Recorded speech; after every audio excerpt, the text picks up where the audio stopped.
Hello, Chris Green here with the Flood Insurance Guru. Today we're talking about the difference in actual cash value and replacement cost flood insurance policies. So stay tuned. So today we're talking about understanding the difference between actual cash value and replacement cost. What actual cash value is, that's the replacement cost of a building. The cost of what it would be to replace the entire building minus depreciation over time. That is what equals actual cash value.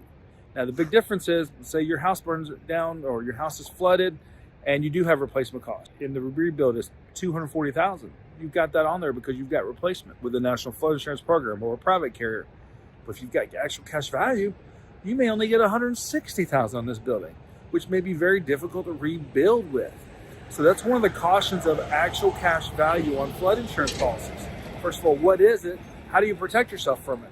You want to read through that policy whenever you take it out or look at taking it out to find out how they pay out based on claims. Do they pay on replacement cost? Do they have this 80% clause? 80% rule, and how it can cost you 80% of your home if you're not careful. We're going to talk about the National Flood Insurance Program's 80% rule, and we're going to talk about private flood insurance 80% rule today. So what is this 80% rule? Well, this 80% rule, first of all, the National Flood Insurance Program states that you must insure your house for at least 80% of its value or max out what they offer, which is the $250,000 on residential properties, in order to get replacement costs. So what happens if you don't do this 80%? Well, let's give you an example. We have a customer who has a $150,000 policy. However, the replacement cost on her house is $300,000. Well, when she came to us after a claim, she had only gotten $15,000, and she couldn't understand why. And the reason for this was that nobody explained the 80% rule to her.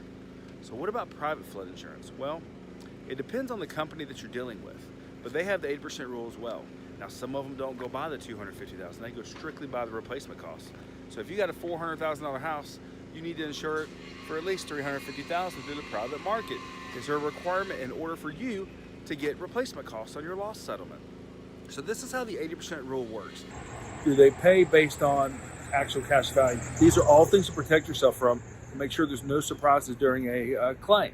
So once again, if you've got questions about things like this right here, make sure to visit our website, floodinsuranceguru.com. Thank you.